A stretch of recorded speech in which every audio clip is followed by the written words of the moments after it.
On rencontre généralement trois types d'amis. Généralement, on rencontre trois types d'amis dans nos vies. Les confidents, les adhérents et les camarades. Les confidents sont ces personnes avec lesquelles on peut être nous-mêmes. On est à l'aise, on ne se gêne pas, on ne fait pas semblant, on n'essaie pas d'être ce qu'on n'est pas. On parle comme on parle normalement, on se comporte comme on se comporte. On peut s'habiller n'importe comment, sans difficulté. On est très bien dans sa peau. Les confidents sont ces personnes qui savent des choses sur vous qui feraient fuir n'importe qui. Mais ils sont là pour vous. Ils savent que vous n'êtes pas parfait, vous n'êtes pas tout ça, mais on vous aime comme ça. Les confidents sont ces personnes qui vous corrigent en privé, mais vous défendent en public. Ne permettrez jamais à ce que qui que ce soit raconte n'importe quoi sur vous, en leur présence. C'est inacceptable. Un confident, c'est comme un frère. Un confident est une personne spéciale. Ce sont ces amis qui, avec le temps, deviennent des frères, deviennent des membres de famille. Ce sont ces personnes qui combattent pour vous, peu importe la situation. Que vous soyez présent ou pas, ils ne changent pas, ils restent les mêmes personnes. On n'a généralement pas beaucoup de confidents, malheureusement. On peut en avoir 2 ou 3. Heureux celui qui en a 3. Il a beaucoup de chance. Alors, on a aussi dans la vie des gens qu'on appelle des adhérents. Les adhérents sont ces personnes qui, malheureusement, on confond beaucoup avec les confidents. On a l'impression qu'ils sont nos amis, mais en réalité, ce sont seulement des personnes avec qui on partage les mêmes plaisirs. On aime les mêmes histoires, peut-être qu'on aime la bière.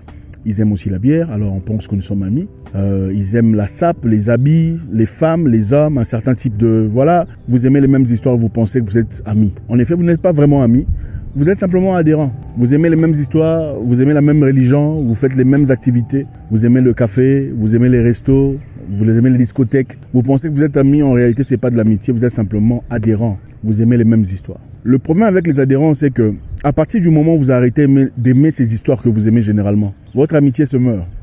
Vous ne serez plus amis comme avant. C'est-à-dire, si vous arrêtez de partir au restaurant comme vous le faisiez dans le passé, vous arrêtez de côtoyer les mêmes histoires, aller aux mêmes discothèques, l'amitié meurt. Vous arrêtez d'aimer le football, par exemple, c'était une personne avec qui vous aimiez Manchester, vous n'aimez plus Manchester, la Champions League ne vous dit plus rien, votre amitié meurt. Ce n'était pas une amitié. Beaucoup de personnes pensent que j'ai perdu un ami, je sais pas, il a beaucoup changé, mais non, vous avez arrêté de faire les activités qui vous unissaient. Vous avez changé de comportement, vous n'aimez plus les hommes comme ça, ou les femmes peut-être. L'amitié meurt. Ce n'a pas été une amitié. Ça a été simplement une correspondance. Ok, vous avez fait chemin ensemble. Ce n'était pas une amitié. Malheureusement, nous avons tendance à raconter beaucoup de choses aux adhérents.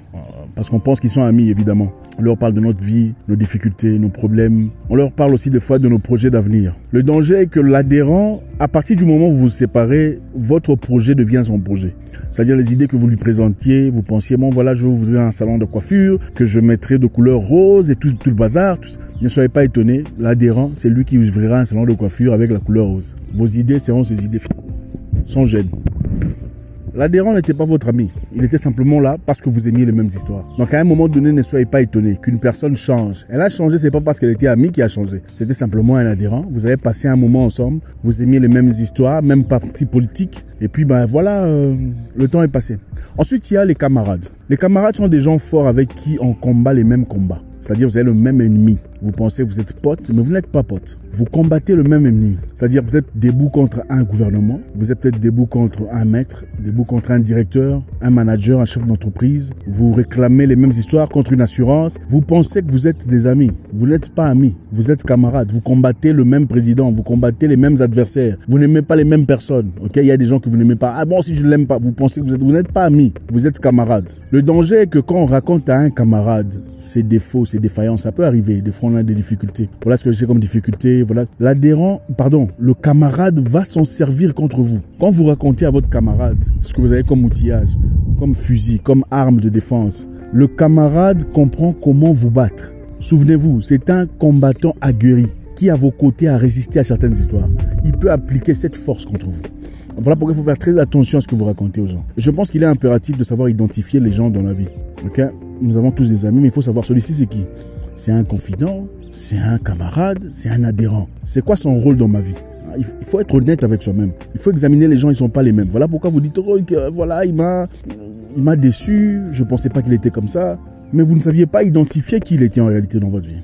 Maintenant, ce n'est pas pour dire qu'il faut rejeter toutes ces personnes qui ne sont pas des compagnons, donc des vrais amis. Ça veut dire qu'il faut savoir situer chacun à sa place. Parce qu'on a besoin de toutes ces personnes. Je me souviens une fois, je parlais à mon grand frère. Il avait à ses côtés un monsieur complètement différent de lui. C'était une personne alcoolique, partant d'un frère qui est pas du tout cela. Une personne vraiment différente.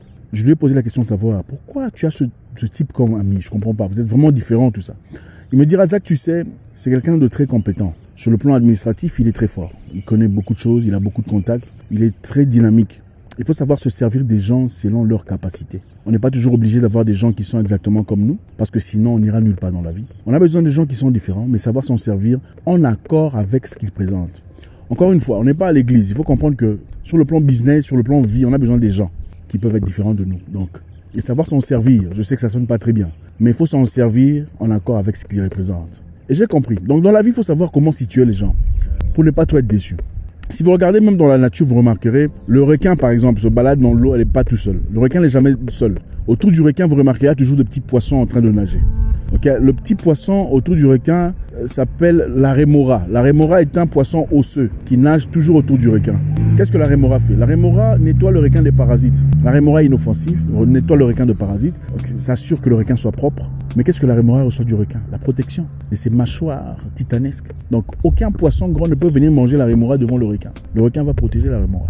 De même pour le hawkspecker et le buffle, ou le crocodile. Le buffle a toujours de hawkspecker. L'hawkspecker, c'est l'oiseau que vous verrez très souvent autour des buffles, en train de manger les insectes. L'oiseau profite des insectes et aussi de la défense du buffle. Le buffle profite de l'oiseau qui le nettoie.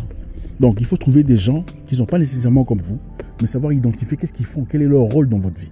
Comprendre les gens. Nous avons les adhérents, les camarades, les compagnons, si vous préférez. Ce sont des gens qui viennent dans votre vie pour différentes raisons.